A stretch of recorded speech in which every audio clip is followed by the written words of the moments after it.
Alors, donc je disais, on lance cette petite réunion autour du projet de régional d'expérimentation élargie autour de l'amélioration du taux de qualification INS.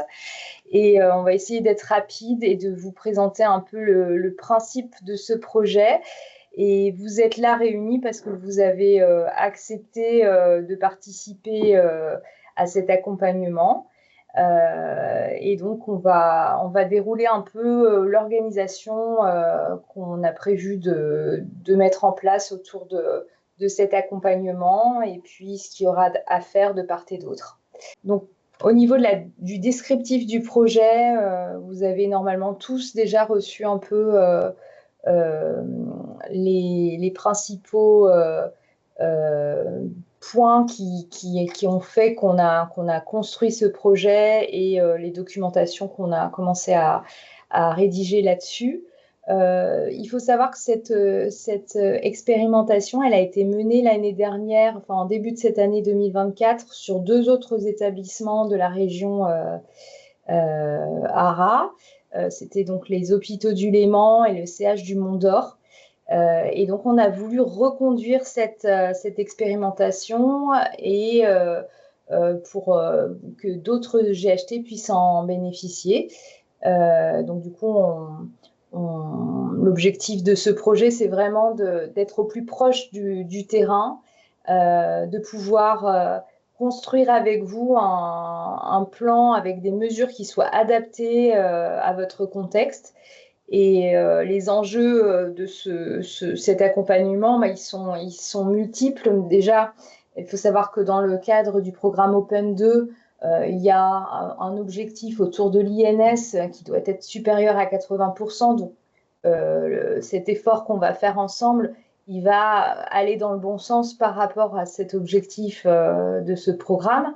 Ça va aussi servir à l'alimentation de mon espace santé sur la partie DMP parce que maintenant, s'il n'y a pas d'INS qualifié, malheureusement, on ne peut plus alimenter le DMP en sortie de vos logiciels métiers. Donc, c'est vraiment la clé de base.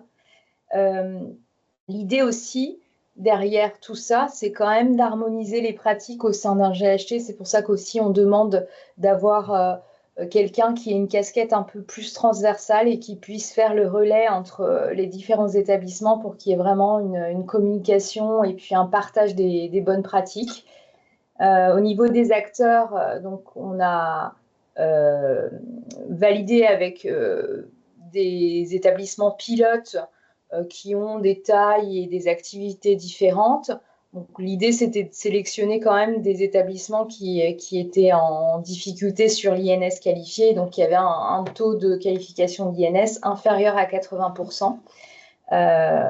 Et ensuite, on aimerait bien qu'il y ait un partage au sein du GHT de la méthode. Si jamais d'autres établissements du GHT ont besoin d'améliorer leur process et leur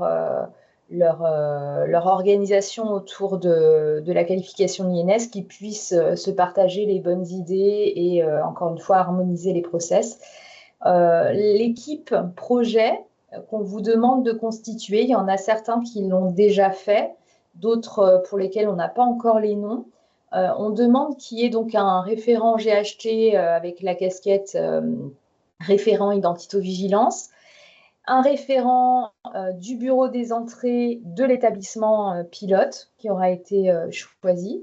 Et si vous avez quelqu'un qui a un rôle de chef de projet sur l'INS, eh ben, il est bienvenu dans cette équipe. Parfois, il arrive qu'une même personne ait plusieurs casquettes à la fois, donc c'est pas très grave. L'important, c'est qu'on ait vraiment ces 3 profils-là.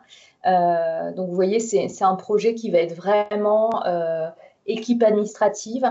Donc, bien sûr que la DSI peut suivre et participer aux différentes réunions et différentes actions qu'on aura. Mais c'est vraiment un échange qu'on veut avoir avec l'équipe du bureau des entrées pour être au plus proche des problématiques rencontrées.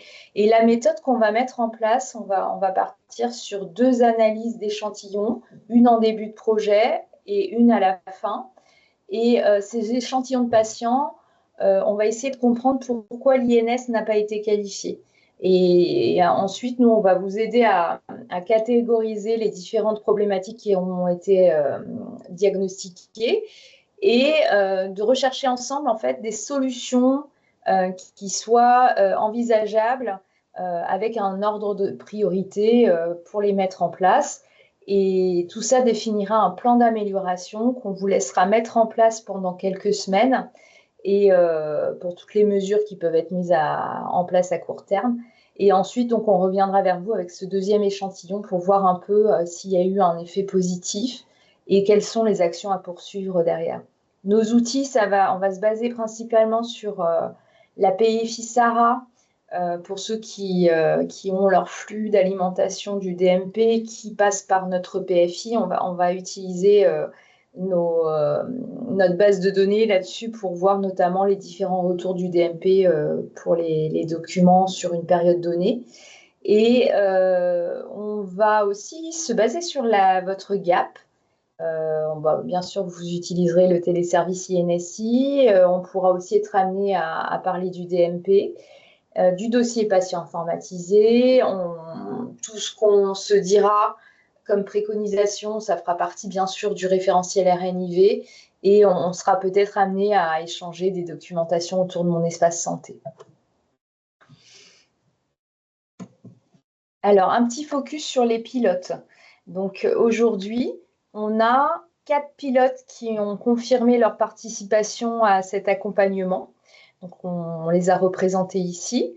Donc, normalement, vous devez être tous connectés, enfin, au moins une personne par établissement qui représente cet établissement est connectée à ce webinaire de lancement. Pour les autres, encore une fois, il y aura un replay qui sera transmis. On attend encore une réponse sur la participation du GHT Haute-Loire et celui des territoires d'Auvergne et une petite incertitude encore sur le CHLP Isère qui voulait participer aussi. D'autres établissements ont montré leur intérêt mais souhaitent peut-être planifier ça un peu plus tard parce que c'était incompatible avec leur charge actuelle. Donc, on verra pour organiser une autre session. Au niveau du planning, alors on vous a représenté un macro-planning pour vous montrer le déroulé du projet tel qu'on l'envisage. On envisage quelque chose sur quand même une durée assez courte. Donc l'idée c'est de commencer dès maintenant. On va vous transmettre un premier échantillon de patients et on vous demandera de l'analyser. Donc ça, ce sera la 2e étape. Et on vous demandera également une extraction de votre GAP pour avoir quelque chose de plus large et plus complet sur le mois de décembre. Et ensuite, on aura une phase côté SARA où on va un peu nous-mêmes faire notre analyse de votre retour d'échantillons. Et ensemble, on aura à ce moment-là une première réunion. Donc là, vous voyez qu'aujourd'hui, la réunion de lancement est commune pour tous les établissements. Là, l'idée, c'est vraiment de faire des réunions individuelles. Donc, on aura une première réunion où on définira ensemble ce plan d'amélioration. Donc là, les bonnes idées sont les bienvenues et nous, on va aussi vous partager nos retours d'expérience qu'on aura pu avoir par ailleurs. Donc là, c'est vraiment la construction du plan d'amélioration. Et entre février et mi-mars, ce sera la mise en place des mesures prioritaires qu'on aura sélectionnées ensemble. Et donc, du coup, ce sera vraiment... on se focalisera sur certaines mesures qu'on trouve pertinentes et qui seront, qu'on imagine efficaces. Et ensuite, on se retrouvera mi-mars. On reviendra vers vous avec un 2e échantillon à analyser. Et là, c'est la même chose.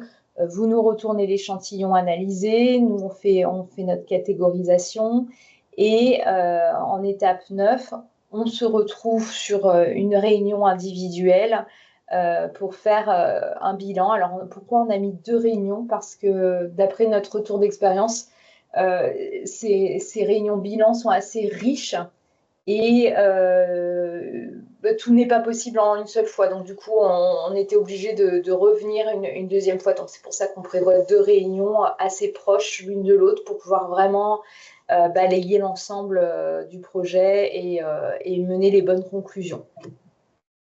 Donc, voilà pour le planning, sachant que on aimerait, si c'est possible et envisageable de votre côté, vous voyez qu'il y a trois réunions qu'on a prévues tout au long de ce projet d'accompagnement. On aimerait, si possible, organiser une visite sur site à l'une de ces 3 réunions. Donc, on ne pourra pas faire la même réunion je vais y arriver. On ne pourra pas forcément choisir la première réunion pour tout le monde, mais au moins que sur l'une de ces 3 réunions, on arrive à faire le tour de tous les pilotes. Pourquoi? Pour être vraiment plus proche du terrain, bien comprendre vos problématiques, et on aimerait bien, si vous êtes d'accord, de nous faire visiter carrément votre organisation, nous faire rencontrer les agents et pourquoi pas illustrer un parcours de patient qui est important chez vous. Donc, on reviendra vers vous pour voir si à l'une de ces 3 dates, à l'une de ces 3 réunions, on peut coupler la réunion avec cette visite sur site. Donc, les dates à réserver dans vos agendas. Donc, tout d'abord, cette semaine, pour les établissements qui ont la PFI SARA sur le flux d'alimentation du DMP, on va vous transmettre un échantillon de patients qu'on aura préparé de notre côté. Cet échantillon de patients, encore une fois, on va se concentrer sur les documents qui auront été émis vers le DMP et pour lesquels on n'aura pas pu les transmettre pour la raison de l'absence de l'INS qualifié. Donc, on est vraiment dans une démarche d'analyse d'échantillons, de documents directement concernés par le DMP parce que ça nous semblait vraiment pertinent de faire un lien fort avec l'impact sur le DMP. Donc, nous, on va revenir vers vous dans les prochains jours avec cet échantillon à analyser et il faudrait nous faire le retour d'analyse avant le 16 janvier. Donc, il faut bien vous marquer ça comme date de repère, comme deadline, de nous remettre cette analyse d'échantillon le 16 janvier. Comme ça vous laissera au moins 2 bonnes semaines, enfin même plus, mais bon, je ne compte pas les périodes de fin d'année. On vous demandera aussi l'extraction de votre GAP, de la file active des patients du mois de décembre, et aussi de compléter un questionnaire qu'on va vous présenter juste après. À partir de la semaine du 27 janvier, il y aura la première réunion qui sera à planifier de votre côté. On vous a mis, vous verrez sur le diaporama, des liens pour vous inscrire à chacune des 3 réunions. Donc, il y a des établissements qui les ont déjà réservés, merci encore. D'autres pas encore. Donc, vous aurez juste à cliquer sur les petits calendriers roses et prendre rendez-vous avec nous quelque part. Donc, c'est une prise de rendez-vous en ligne. Il faut le faire dès que possible pour qu'on soit assez à l'aise avec vos propres contraintes. Et on reviendra vers vous à ce moment-là pour voir la visite sur site, si elle est envisageable sur l'un des 3 créneaux que vous aurez réservé. La semaine du 17 mars, je me suis trompée, c'était l'échantillon 2. Et ce sera le 2e échantillon, pardon, je vais corriger la diapo. De la même manière, il faudra nous rendre l'analyse du 2e échantillon la semaine, avant le 11 avril. Et donc, on placera nos réunions de bilan entre la semaine du 5 mai et la semaine du 19 mai. Donc voilà pour les dates importantes à réserver de votre côté. S'il y a le moindre problème, n'hésitez pas à revenir vers nous. Et de toute façon, on vous fera des rappels aussi de notre côté pour, pour vous tenir alerte sur ces deadlines. La phase de préparation de l'échantillon, alors on a 2 catégories d'établissements dans ceux qu'on souhaite accompagner, là, qui ont confirmé leur participation.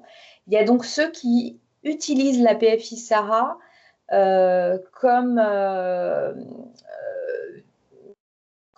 point de transmission au DMP et d'autres qui passent par une autre PFI. Donc, pour ceux qui passent par la PFI Sara, nous, on est assez autonome pour vous construire l'échantillon et vous le transmettre.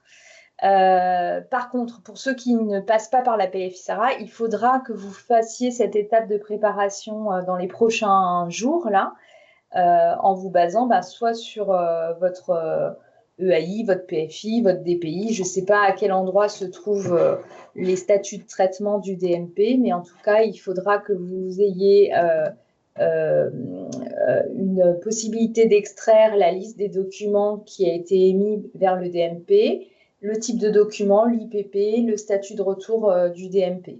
Et nous, on a besoin de toutes ces informations pour ensuite pouvoir faire aussi une analyse de volumétrie et pas se concentrer que ceux sur lesquels il n'y avait pas d'INS qualifié. Le type de document, alors là, je reviens dans le cadre de ceux qui passent par la PFI Sara, mais ça peut s'appliquer à d'autres. Pour le type de document, nous, généralement, on va se concentrer sur les types de documents du dossier patient, parce que généralement, par exemple, les RIS, pour tout ce qui est compte-rendu d'imagerie transmis au DMP, ne génère pas de message quand le patient n'a pas d'INS qualifié. Donc, nous, on n'en a pas connaissance des documents qui étaient destinés au DMP sans INS qualifié. Alors que généralement, les dossiers patients, ils tracent quand même cette information. Ils essayent d'émettre malgré l'absence d'INS qualifié. Et nous, ça, on peut le ressortir facilement et voir justement les proportions par rapport aux autres types de statuts de traitement du DMP. Sur la période d'échantillon, donc selon l'activité de votre établissement, on va pouvoir faire varier cette période d'échantillon. On va essayer de faire attention à la volumétrie totale de l'échantillon pour pas que vous ayez trop de patients à analyser, sachant que pour le CH, pour les hôpitaux du Léman par exemple, on était autour de 200 patients à analyser dans le périmètre des documents du DMP. Et ça représentait 2 jours d'activité pour eux. On a eu le CH du Mont d'Or, qui était un tout petit établissement type SSR, où là, on a carrément fait sur 3 semaines pour essayer d'avoir quand même un peu de volume de patients. Alors, parmi vous, oui, on a une question. Pouvez-vous nous dire aujourd'hui quels sont les établissements qui ne passent pas par la PFI Sara? Alors, parmi les 4 établissements que j'ai listés au début, il y a le CH de Privas pour l'alimentation du DMP qui ne passe pas par la PFI Sara. Donc, pour le moment, il n'y a que le CH de Privas. Peut-être qu'il y aura aussi le CH Alpizer, mais j'attends encore la confirmation. Les autres, vous avez normalement un flux d'alimentation qui passe par la PFI et donc pour lequel on sera autonome pour vous préparer cet échantillon. Donc voilà, la variation, on va le voir en fonction du volume qu'on va retirer, de combien de patients ça représente, et puis on essaiera de vous faire quelque chose qui soit quand même assez parlant. Et pour le CH de Privas, pareil, je pense qu'il faut tabler au moins sur 2 jours, voir combien de patients ça représente et essayer au minimum d'en traiter au moins 200 si vous pouvez. Voilà pour la préparation de l'échantillon et je vais laisser la parole à ma collègue Céline Vierge.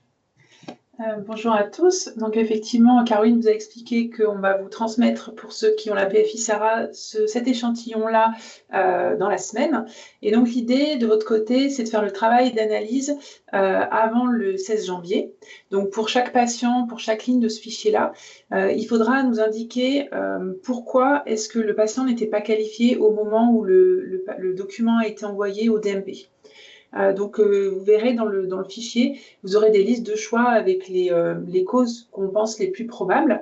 Donc, en particulier, des erreurs au niveau du téléservice, donc soit plusieurs identités retournées, soit pas d'identité, soit une erreur vraiment du retour. Les cas aussi qu'on a souvent, c'est les discordances entre le résultat du retour du téléservice et la pièce d'identité.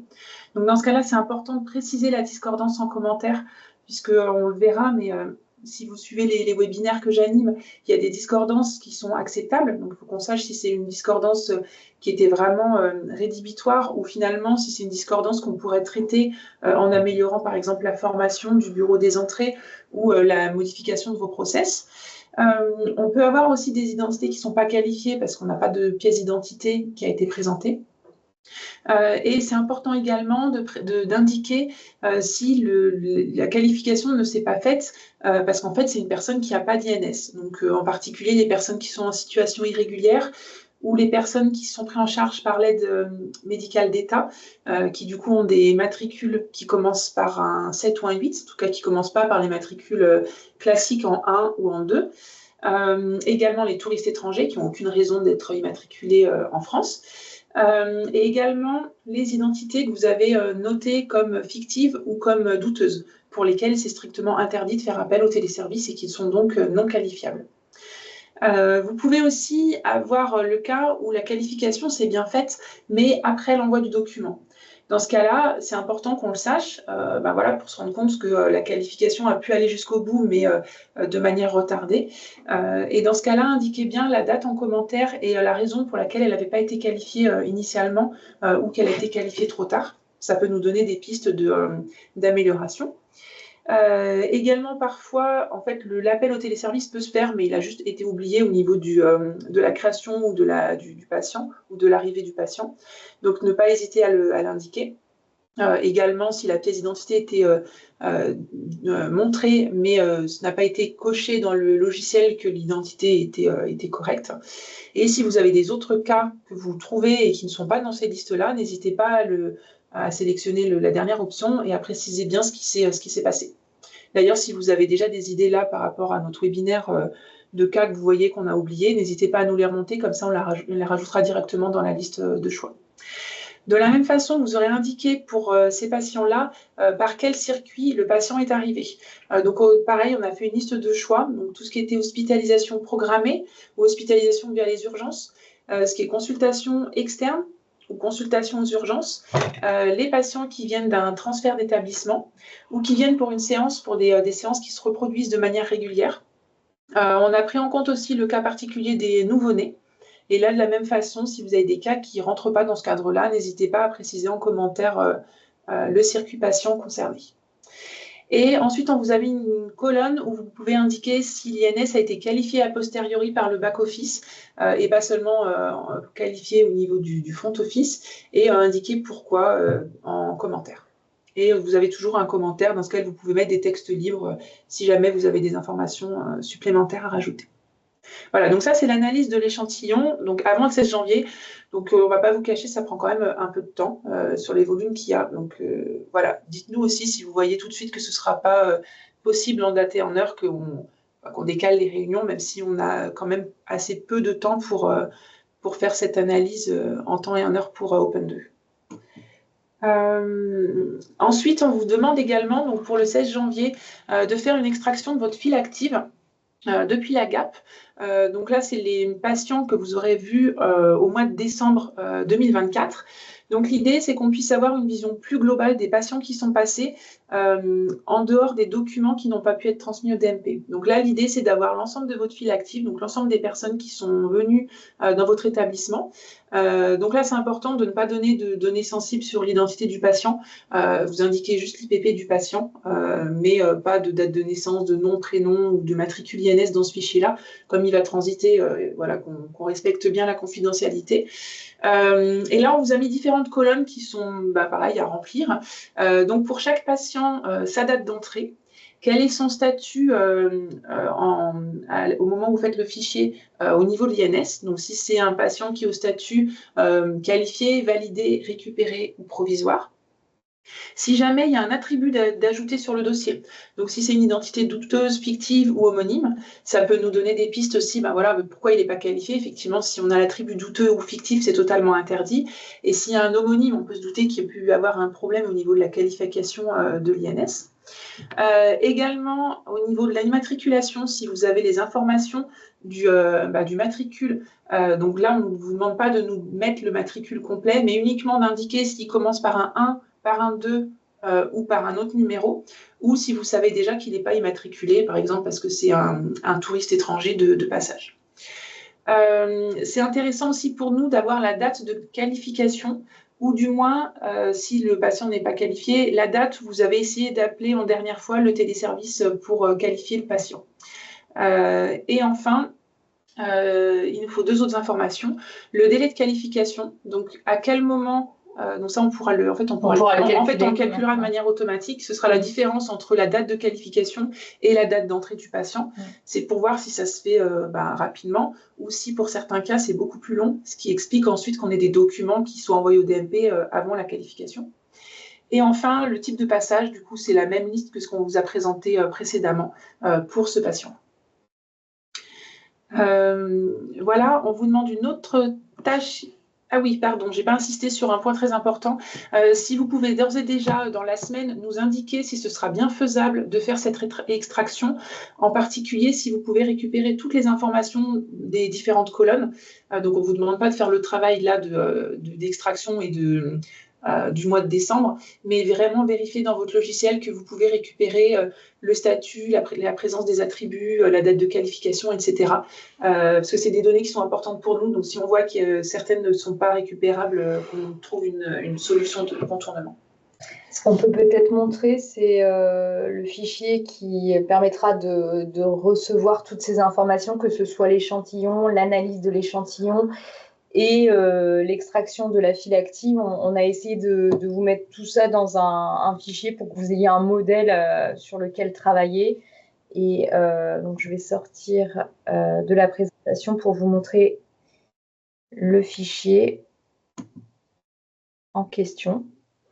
Le voilà, vous voyez, il est assez simple. Il y a 3 feuilles. Il y a la première feuille qui récupérera l'échantillon qu'on vous aura préparé. Donc là, sauf pour le CH de Priva, qui aura une étape de plus à faire et qui devra alimenter cette liste de documents. Les autres, ce sera déjà fait et vous aurez juste par contre à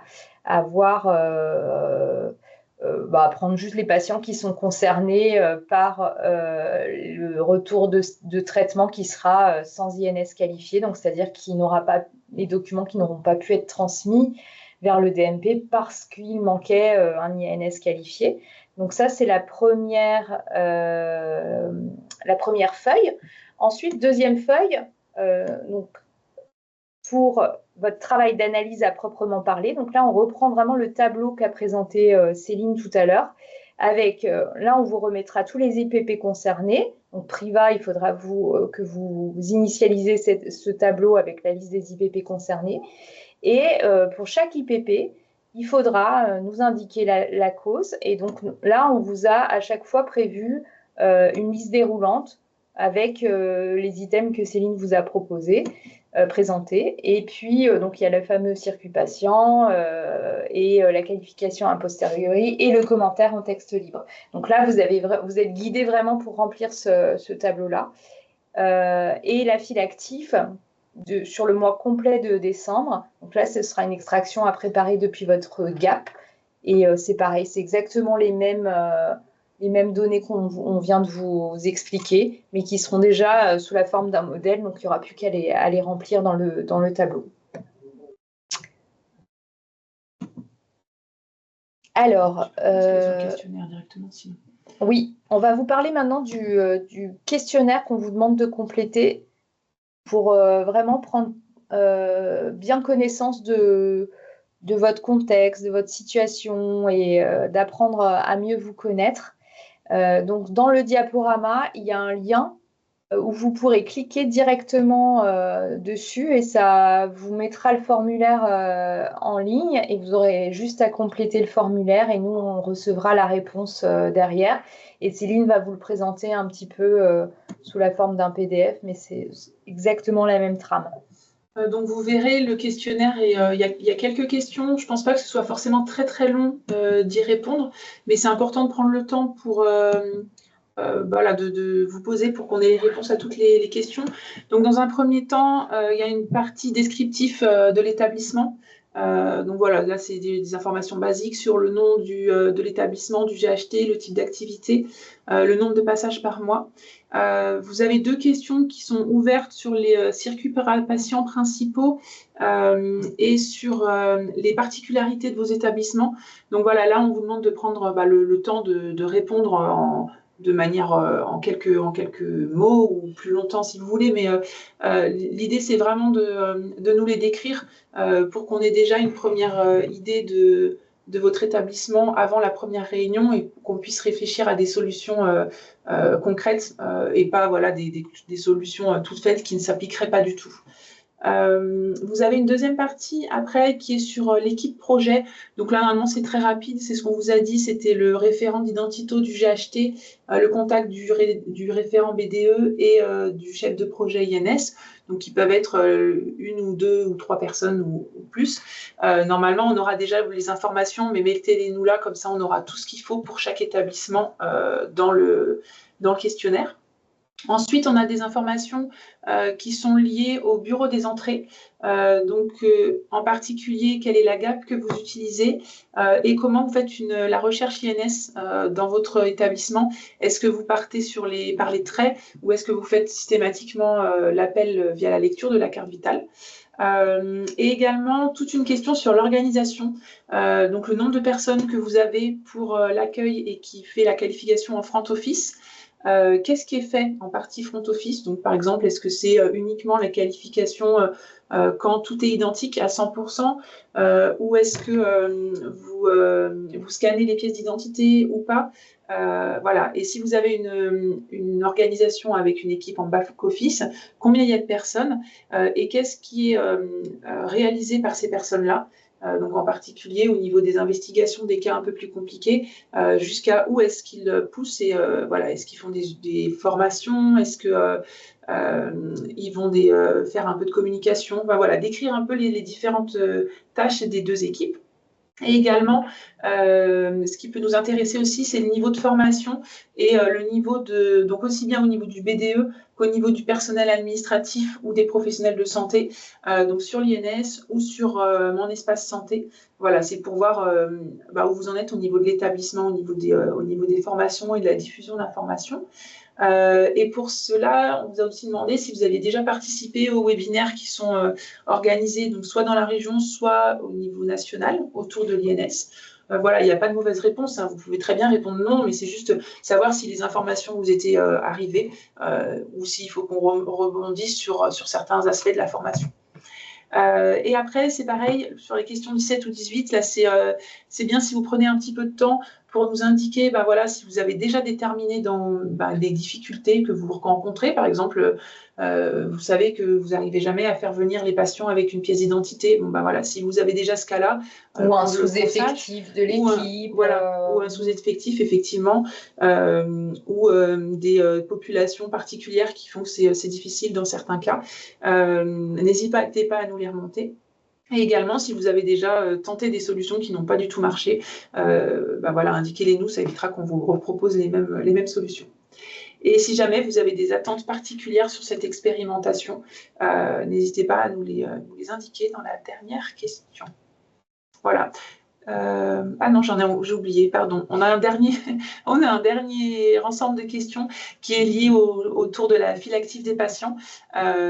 Donc, le nombre de patients qui est pris en charge au cours d'un mois et les taux de qualification de ces patients, donc les différents statuts. Donc ça, en fait, vous les aurez grâce à votre export dans le fichier Excel. Voilà, pour ce qui est de ce questionnaire. Donc, on rappelle sur les prochaines actions que vous avez à faire. Donc, la première, c'est bien sûr de constituer l'étape projet et de nous transmettre les noms pour qu'on puisse communiquer avec eux. S'inscrire, comme vous l'a dit Caroline, sur les créneaux de réunion.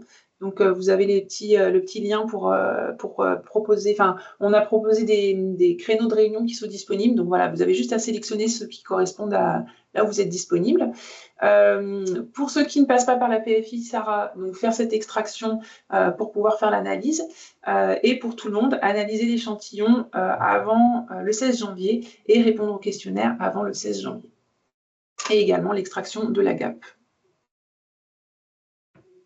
Et en ressources, on vous a mis tout un lien de ressources, donc a priori que vous connaissez déjà.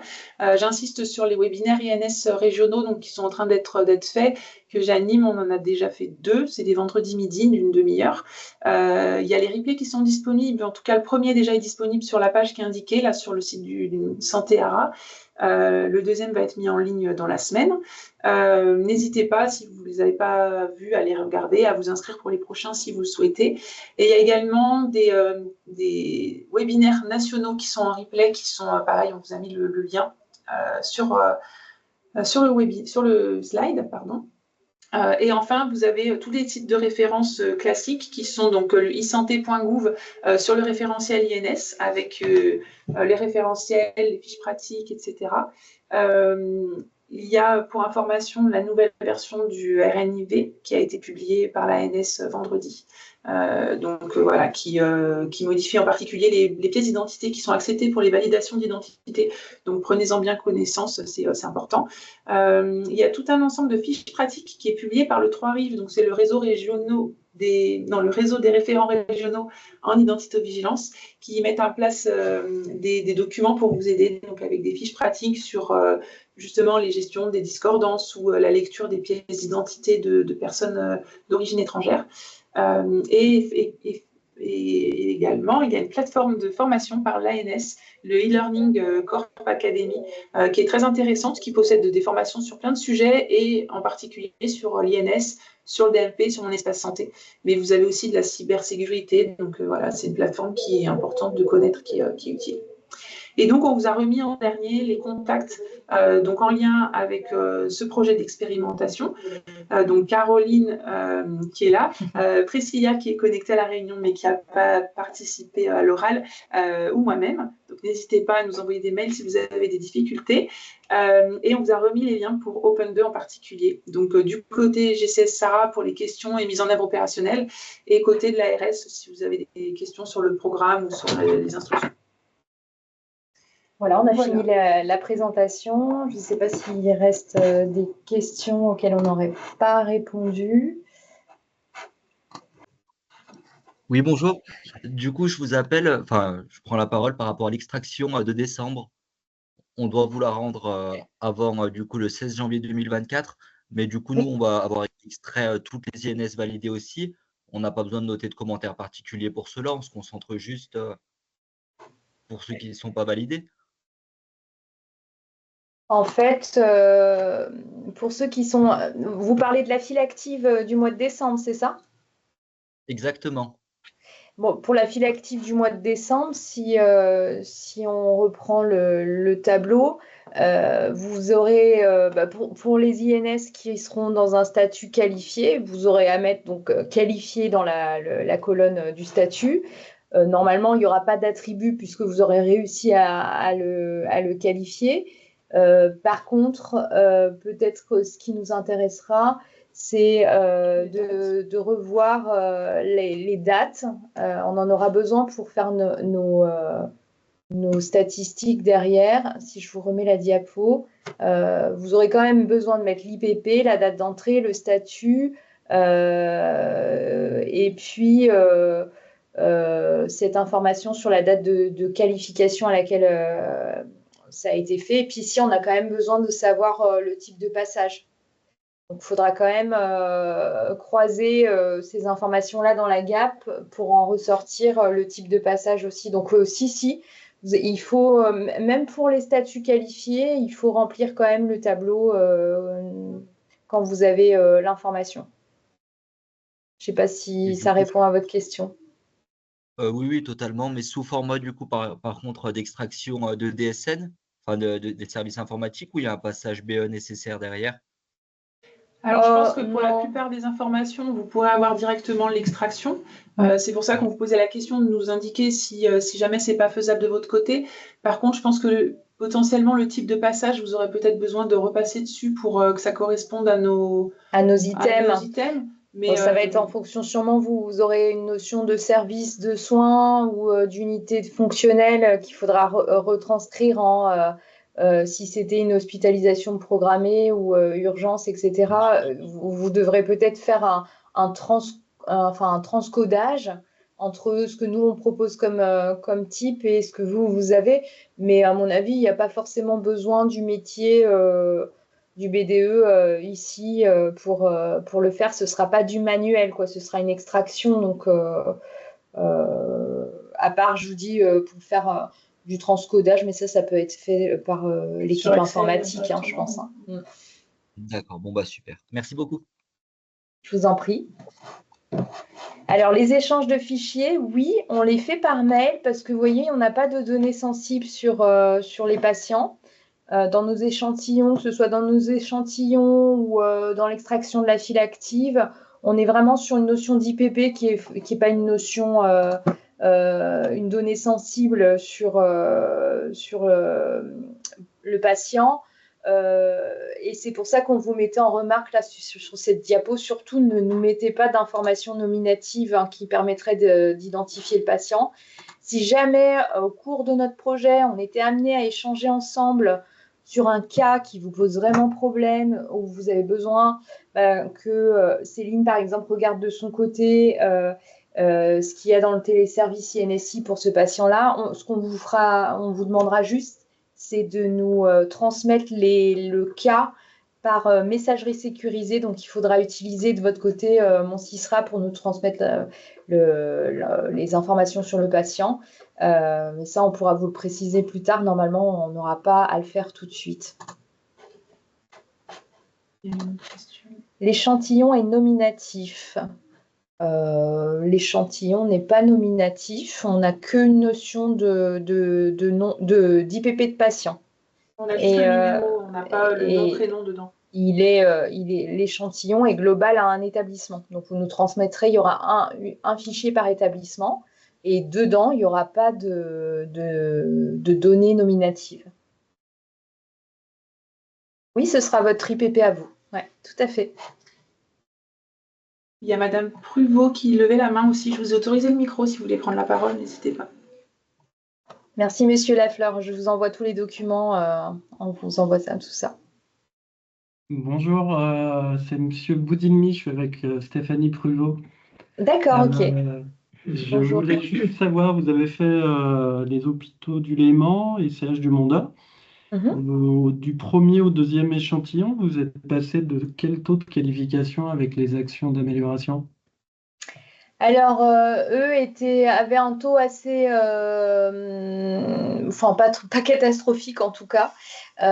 Donc on a eu un impact positif. Je pourrais vous envoyer la diapo bilan qu'on avait fait avec eux sur les documents, enfin les patients qui ont des documents qui partent vers le DMP.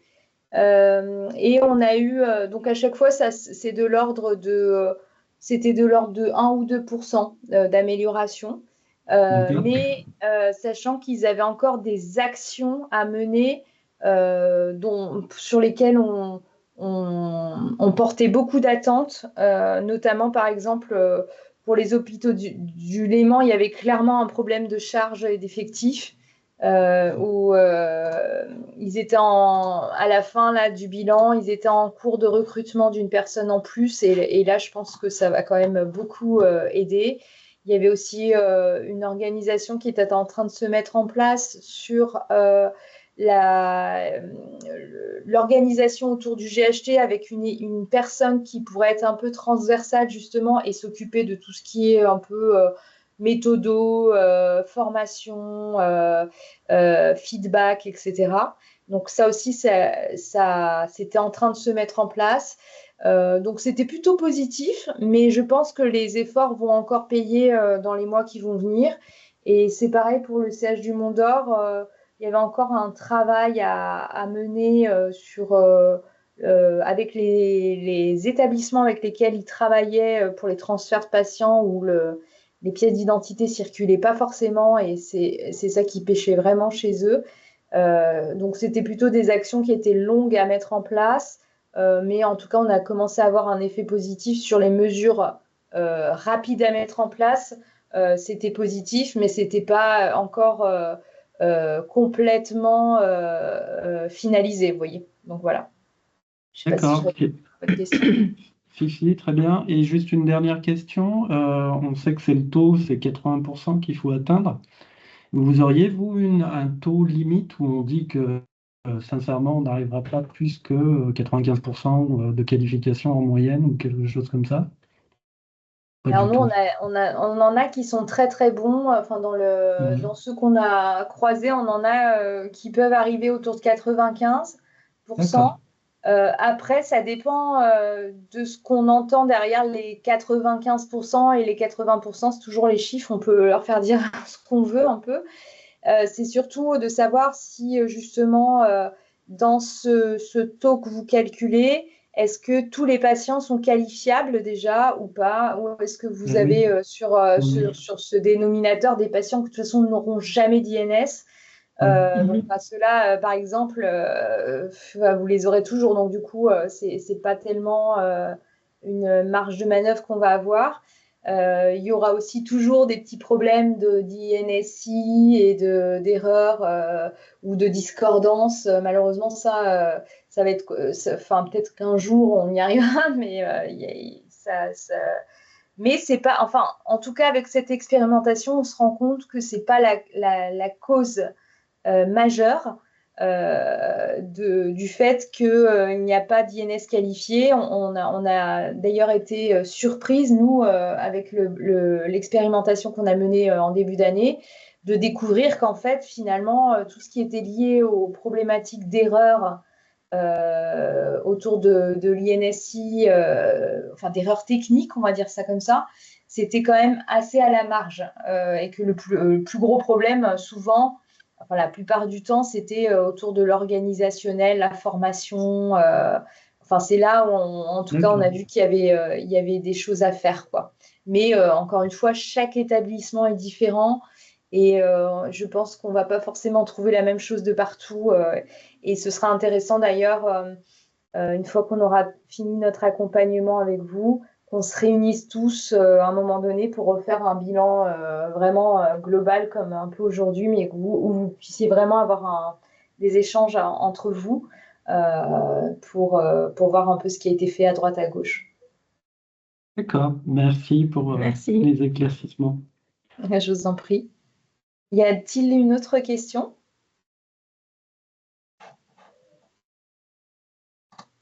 Je crois qu'on a fait le tour. Ben, en tout cas, on revient vers vous très rapidement dans les prochains jours. Et n'hésitez pas, si vous avez des questions à nous poser, vous avez nos contacts. Et voilà, on revient vers vous avec l'échantillon 1 très rapidement. Et puis, on se retrouve pour une prochaine réunion à partir de fin janvier. N'hésitez pas à d'ores et déjà aller réserver vos dates. Merci beaucoup. Et puis, je vous dis à bientôt. Je vous souhaite de très, très bonnes fêtes de fin d'année. Et je vous remercie d'avoir pris le temps de participer à cette réunion. Merci à vous. Merci. Au revoir. Au revoir.